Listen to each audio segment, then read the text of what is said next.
Heyo everybody, Haku here with my live reaction for Tower of God chapter 466 or season 3 episode 49.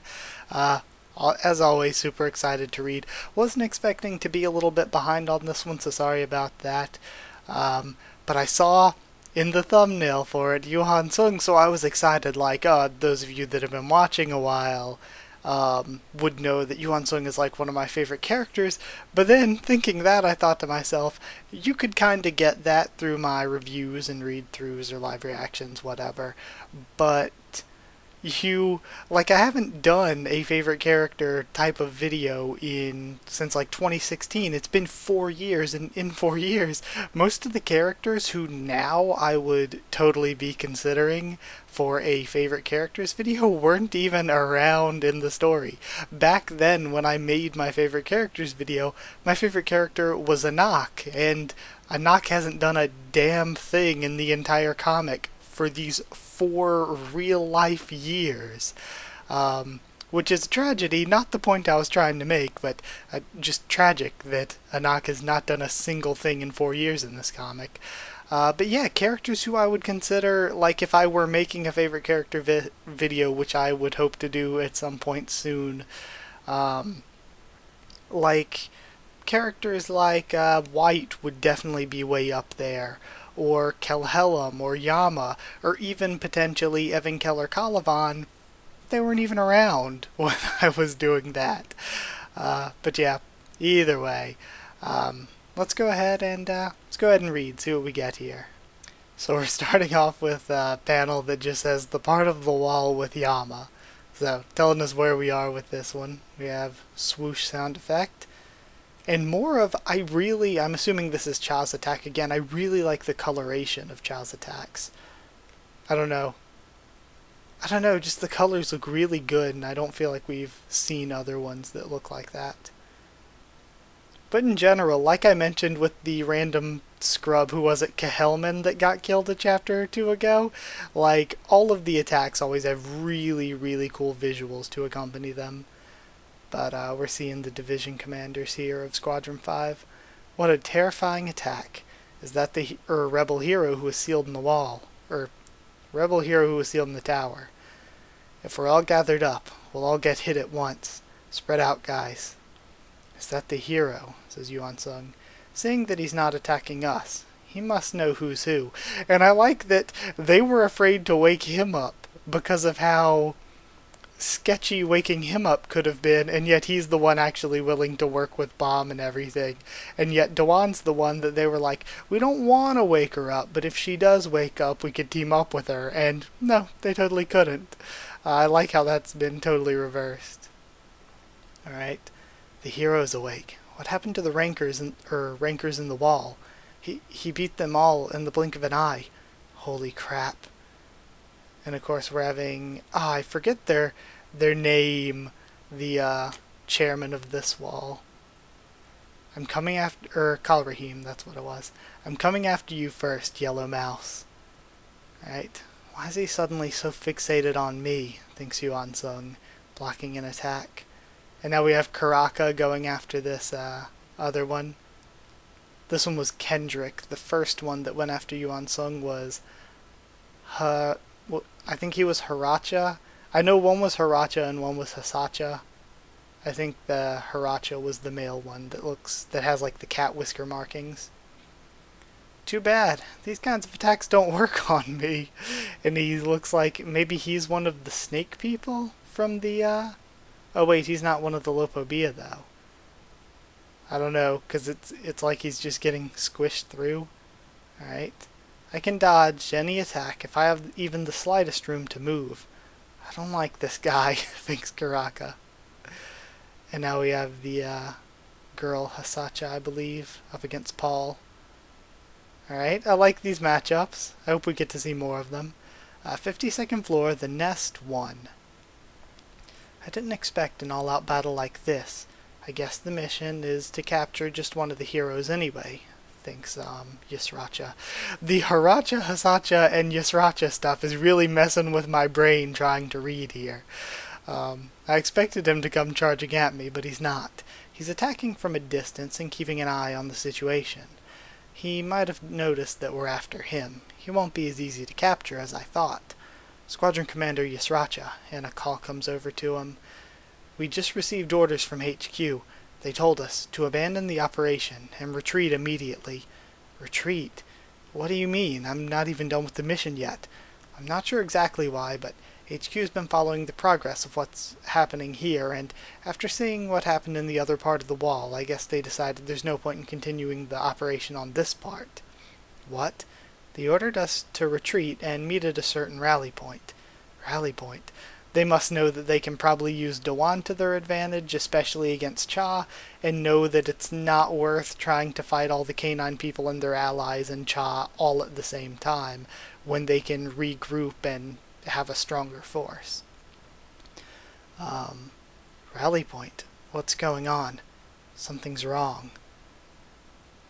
I can let the hero go if that's what they want, but what about him, thinks Yusracha.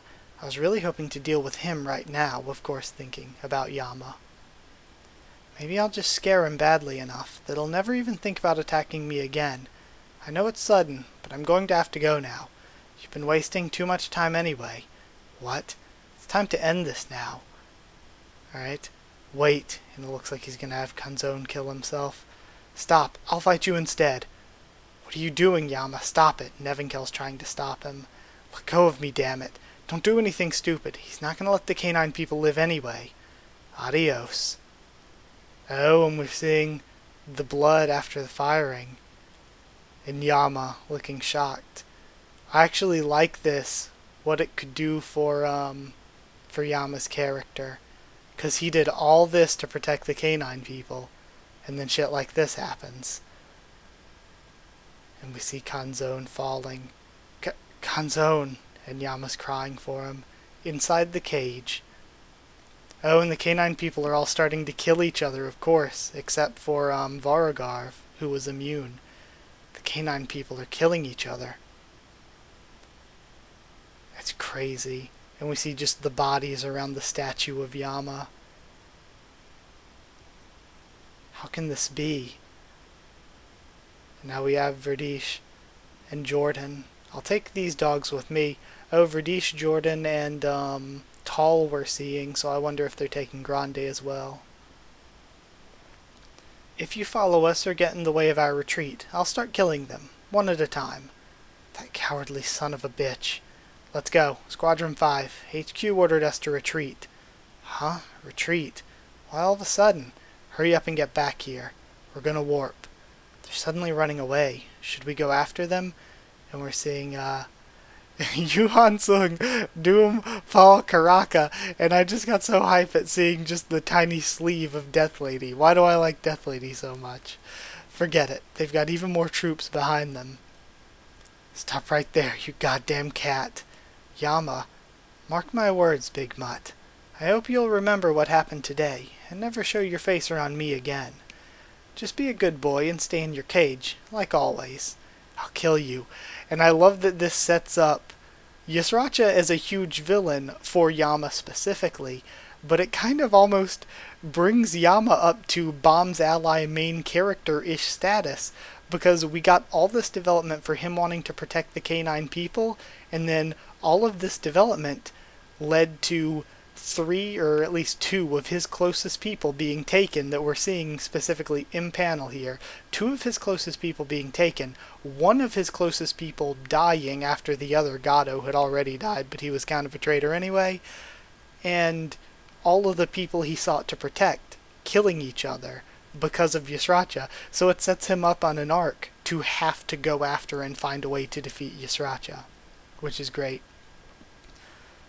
And just the line, stay in your cage like always, like treating him as a dog. It like really sets Yama up as almost a main character level guy. I'll kill you. And it looks like they're warping out of there. Insanity. And we just see all the light as they're disappearing, with Yama and his allies left behind.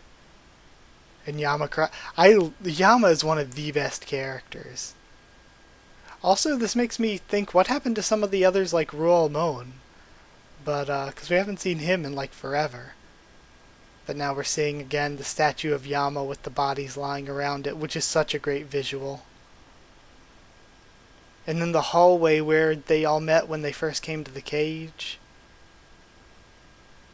More areas. Just dead canine people. And he cries out Yasracha. The next day, the warship with Bomb on it. Bomb, I just made contact with the cage. Finally, did they say what's going on over there? Well, there's some bad news, and it's Kun explaining it. One of the hard squadrons was already in the place when the cage arrived. Most of the canine people are dead, and the enemy squadron commander seems to have captured the remaining canine leaders. It looks like Zahard's forces knew the canine people would show up there from the start. Maybe they knew about the destiny Kelhelm saw. They say they got hit so hard it'll take a while for them to recover. Yama must be in shock too. For now, let's just head back to the floor where we were. And Bomb clenches his fist and thinks about Zahard. The nest on the 50th floor. Alright, we're going back to the nest now. Princess Masheni Zahard. Squadron 4 is on the move and will arrive soon. Former Squadron Commander Kalavan and Squadron 5 have already completed their mission and left. Alright, and I like how the nest is like, it's got the cobra we saw in the flashback coiled around it. Giant floating stone in the middle of the nest, commonly known as the frozen waterfall. It's so powerful, it can keep everything around it afloat. Not even high rankers can get near the giant floating stone without special gear. The head of the Lopobia family's been using the power of that floating stone to keep this massive fortress floating that he uses as his base. Okay, so this is a base for the head then, so we might actually see the head. He also asked the workshop to make a device that could carry anything inside the floating stone, and after a long period of research, the workshop finally made that moving mechanism for him. The moving mechanism, known as the light which makes the waterfall flow, needs a year of preheating to work, but it has the power to move and take out any object or living creature in the giant floating stone. They say the head of the Lopobia family used that device to hide the eggs of his favorite animals inside that floating stone. So of course somebody, like Bomb or somebody else, is going to end up melting the stone and releasing all these creatures.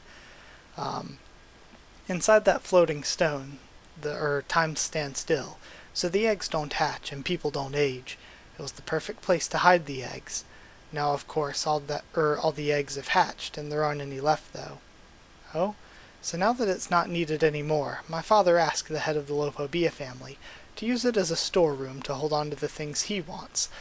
Okay, never mind then. He's never told anyone on the outside what's in there, but there's probably a lot of stuff we can't even begin to imagine.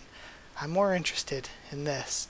Of course, because we know from way back in Volume 1 that Kun Edwan has been a collector of some of the weird items, like a whole treasury of the weird items throughout the tower that he's found.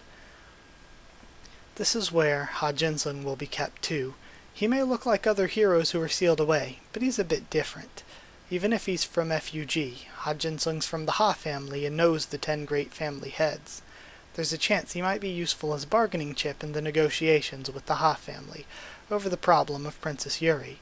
So maybe that's why they felt it would be better to keep him here where no one but my father has access to him.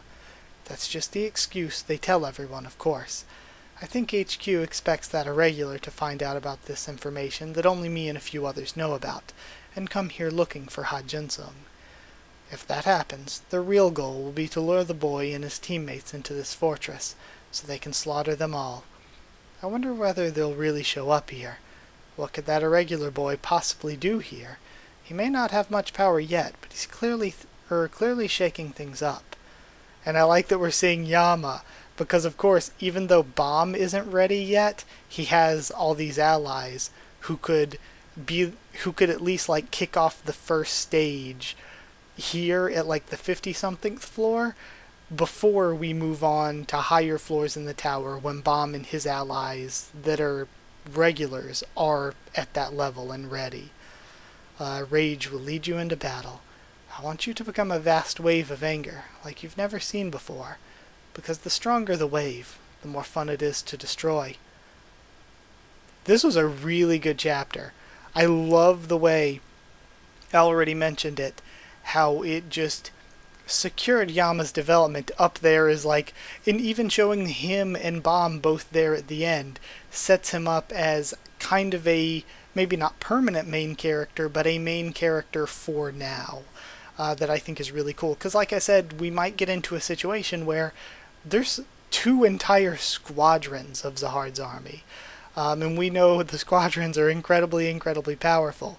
There's nothing Bomb's allies should be able to do yet, right now. Even considering like all of them, high rankers and everything. There's little they should be able to do against forces that insane. Calivan took a top 100 person pretty easily, and even then Dewan didn't know, like, Dewan was like, he may have one arm tied behind his back, but it still wouldn't be an easy fight. So again, we have Calivan who's incredibly strong. We have no idea how strong, well, Yusrach is incredibly strong too, but I was about to say, we have no idea how strong the new squadron commander for Squadron 4 is. Plus we know that people who are division commanders can easily stand up to people that are high rankers, even toward the top 500-ish. So, yeah, it's pretty insane, but I think it could be a situation here where even though Bomb and his regular allies aren't there yet when it comes to being able to take on those kinds of odds, maybe Yama and Evenkel, Doom, all these powerful allies that Bomb has that are high rankers, maybe these high rankers can at least deal enough of a blow that maybe they're able to rescue Jinsung, maybe not. But they can at least do something here that kicks things off further and is a big climactic moment that Bomb's high ranker allies get to have, that pushes Bomb and his group on further so that they can have that moment later on in the tower when they really face Zahard and the 10 family heads and everything. So I like this. I like this development that we're getting into, especially when it revolves around Yama and the K9 people. I think that Yama's story has just been so incredibly well done. But yeah, I'm going to end this one here. We'll review this. Oh yeah, before I end this, I want to talk about what I'm doing with reviews. This week my goal is to try to do 4 of them. If I could try to do 4 a week, I could do 4 this week, do 4 next week, and be caught up the week after next. So maybe I can try that. That's going to, I think, be my attempt. I don't know if I will be able to do that many, because, again, truthfully, that is a lot to do. But yeah, that's the attempt I'm going to make. And of course, I want to do, like, favorite characters videos and all these other kind of videos for other things. Tower of God and other things, too. But I really feel like being behind has been a burden on me, so I really want to catch up so that I just don't have that mental burden of thinking, I'm behind on this. So yeah, should be seeing a lot over the next 2 weeks especially. Probably going to see a lot of Tower of God on the channel. So yeah, we'll see how all that goes though. That's just what I'm going to be trying, what I'm going to be attempting. But yeah, that's it. Thank you so much for watching. Like if you did like the video, comment down there to tell me what you thought of this chapter and what you thought of my first thoughts and reactions. Subscribe for more Tower of God, much more on the channel. Follow on Twitter if you want. I can try to keep you updated there and stuff for the channel or talk to you there, though I usually do a lot of updates now on YouTube on the community tab as well. Or if you want a link to our Discord server, we can always talk there anytime you want. Just ask and I can give you a link to it. It's free and open for anyone. And if you would like to help support the channel on Patreon to make things easier on me to try to have the time and ability to keep getting these videos up. If you don't want to, it's totally fine, but if you want, that is a good way to help support things. But if you do want to help support things there, it's patreon.com/Haku of the tubes, or link will be in the description.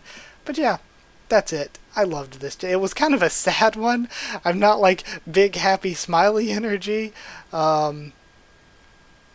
Like it sucks knowing that characters I like Ferdish and Jordan are in trouble, but there's also this part of me that just views it as a really good story of them being in danger and Yama trying to save them. So it's kind of a somber one, but it's like it's a sad chapter, but I think it's a really good chapter.